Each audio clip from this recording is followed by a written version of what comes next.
এটি সুমধুৰ কণ্ঠৰ গৰাকী তেওঁ, যাৰ কণ্ঠত যাদু আছে।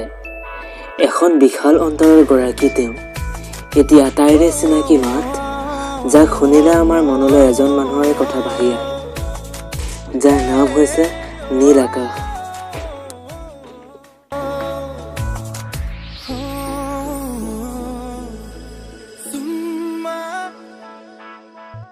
নমস্কাৰ বন্ধুসকল, আপোনালোকে চাই আছে সন্মনি ক্ৰিয়েশ্যনছ। মই সন্মনি আপোনালোক সকলোকে মোৰ চেনেললৈ স্বাগতম জনাইছোঁ। চ' পলম নকৰি আহক আজি আমাৰ ভিডিঅ'টো আৰম্ভ কৰোঁ।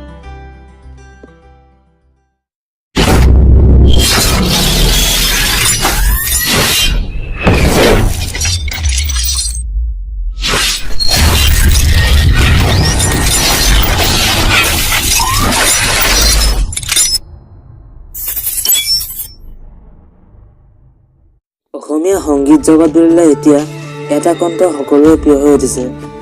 সেয়া আন কাৰো নহয়, আমাৰ সকলোৰে প্ৰিয় শিল্পী শকুন্তলা খ্যাত নীল আকাশৰ। তিনিচুকীয়াৰ বৰডুবিত 15 নৱেম্বৰ তাৰিখে নীল আকাশে জন্মগ্ৰহণ কৰিছিল। স্কুলীয়া আৰু কলেজীয়া জীৱন তিনিচুকীয়াতে সমাপ্ত কৰিছিল নীলে।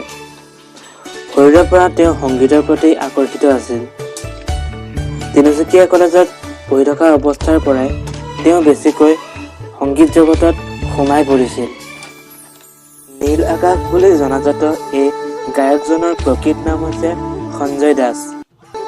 তেওঁ প্ৰথমে ৰাংধাৰী এলবামত কৃষ্ণমণি চুতীয়াৰ পৰিচালনাৰে মাঘৰ বিহু আহিল মইনা শীৰ্ষক গীতটি গাবলৈ সুযোগ পাইছিল।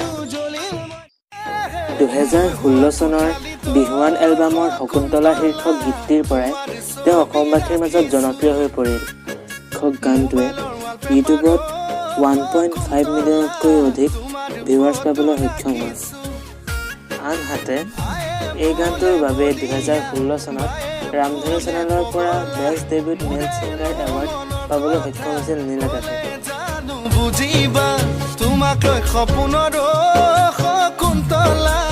কুসুম কৈলাশৰ সহযোগত অসমত প্ৰথমবাৰৰ বাবে বিহুৰ লগত ৰেপ সংগীত সংযোজন কৰি নীলে উলিয়াইছিল এটি ৰেপ বিহু।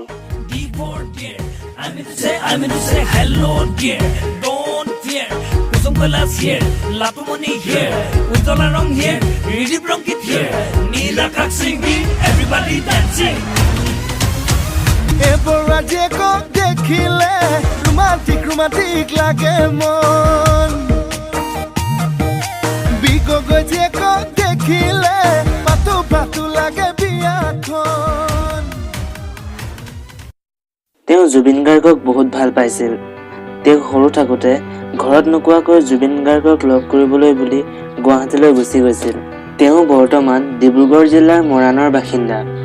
তেওঁ সৰুৰে পৰাই ফুটবল আৰু ক্ৰিকেট খেলি বহুত ভাল পায়। নীল আকাশৰ এগৰাকী প্ৰেয়সীও আছে, যাৰ নাম আপোনালোক সকলোৱে জানে, নাঞ্চি ফুকন। 1991 চনৰ 12 জানুৱাৰী তাৰিখে মাৰ্ঘেৰিটাত নাঞ্চি ফুকনৰ জন্ম হৈছিল।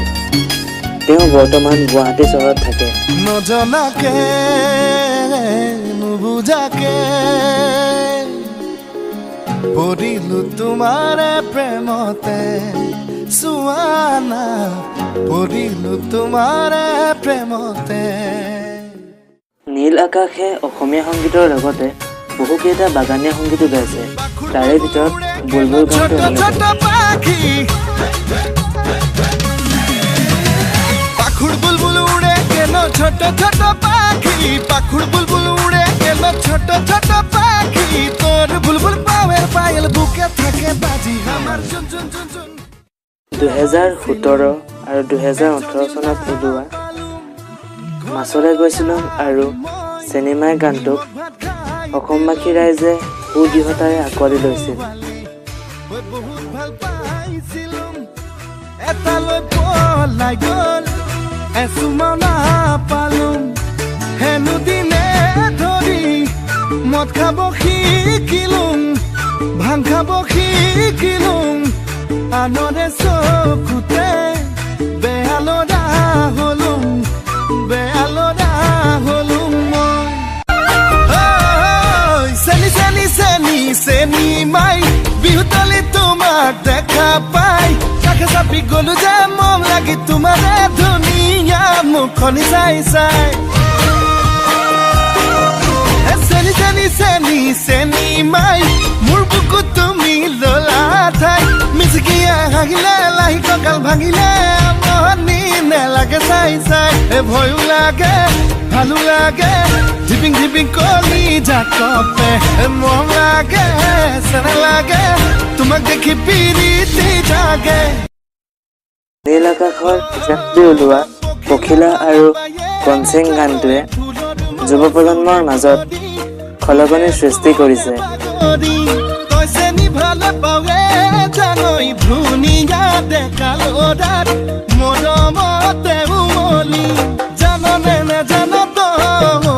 বুঢ়ালোকে কথাতে কয় জাননে নাজানো তই বুঢ়ালোকে কথাতে কয় সঁচাকৈ ৯৮ পাপে ধৰ ৯৯ পাপে খৰ ১০০ পাপে চুলে গৈ জানি লবি শুনি লবি মাইবি কেনি তই লৰ অচালি জাৰি নিজ বুলি মোক তই ধৰ অচালি জাৰি নিজ বুলি মোক তই ধৰ ধন্যবাদ বন্ধুসকল আজিলৈ ইমানেই যদি আপোনালোক নীল আকাশৰ প্ৰকৃত অনুৰাগী তেন্তে এই ভিডিঅ'টি লাইক আৰু যিমান পাৰে সিমান শ্বেয়াৰ কৰক আৰু মোৰ এই সোণমণি ক্ৰিয়েশ্যন চেনেলটি ছাবস্ক্ৰাইব কৰি বেল আইকনটো প্ৰেছ কৰি দিব ভিডিঅ'সমূহৰ ন'টিফিকেশ্যন পাই থাকিবলৈ